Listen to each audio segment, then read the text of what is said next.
వనపర్తిలో ప్రభుత్వ degree college శాశ్వత భవనాన్ని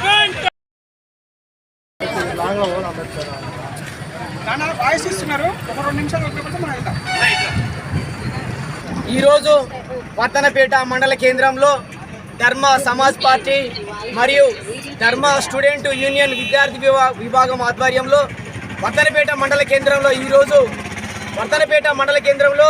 ప్రభుత్వ డిగ్రీ కాలేజీని శాశ్వత భవనాన్ని ఒక 10 ఎకరాల స్థలంలో ఏర్పాటు చేయాలని చెప్పి ఈరోజు వర్ధనపేట మండల కేంద్రంలో ర్యాలీగా నిర్వహించి వర్ధనపేట అంబేద్కర్ విగ్రహం దగ్గర ధర్నాను నిర్వహించడం జరిగింది. ఎందుకంటే ఈరోజు వర్ధనపేటలో ఉన్నటువంటి ప్రభుత్వ డిగ్రీ కాలేజీలో 380 నుండి 400 మంది విద్యార్థులు అడ్మిషన్ పొందడం జరిగింది. ఒక విద్యావంతులైనటువంటి డాక్టరేట్స్ కలిగినటువంటి ప్రొఫెసర్స్ ఈరోజు 14 మంది మేధావులైనటువంటి ఉపాధ్యాయులు ఉన్నా కూడా ఈరోజు శాశ్వత భవనం లేక ఇరుకుగర్లలో కాలేజీ నిర్వహించడం వల్ల చాలా మంది విద్యార్థులు టైమ్స్గా కనీసం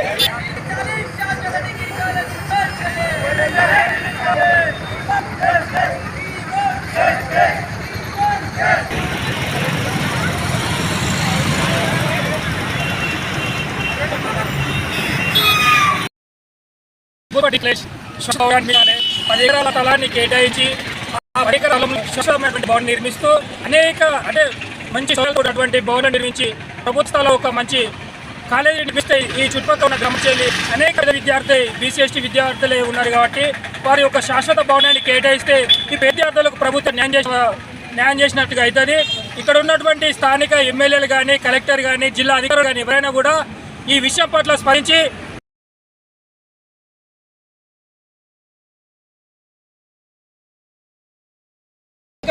కార్యాచరణ రూపొందాల్సిన తర్వాత అసౌకర్యాలతో ఈ ప్రభుత్వము విద్యార్థి BCST అనగానేటువంటి విద్యార్థులకు విద్యా విధానం అందకుండా చేస్తున్నటువంటి నిదర్శనం ఇవాళ వర్ధనపేట డిగ్రీ కాలేజీ నిదర్శనంగా ఉంది.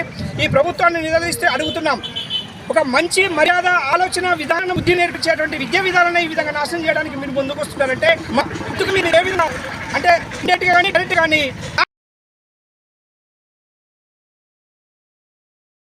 ధర్మ సమాజ్ పార్టీ అధ్యక్షునిగా కోరేది ఒకటే, వివిధ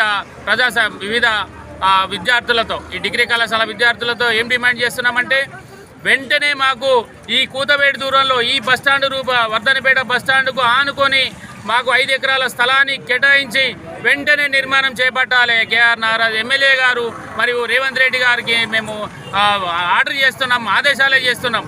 ఎందుకంటే చూసి మాకు యాస్టకు వచ్చింది. 5 ఎకరాల భూమిని కేటాయించిన భూమిని వెనుకకెందుకు పోయింది అని చెప్పి సమాధానం చెప్పండి అర్జెంటుగా. క్లాసు జరగకుండా పక్కకు పిల్లల్ని సైడ్ కూర్చోబెట్టి క్లాసులు ఇప్పించే పరిస్థితి నెలకొన్నది.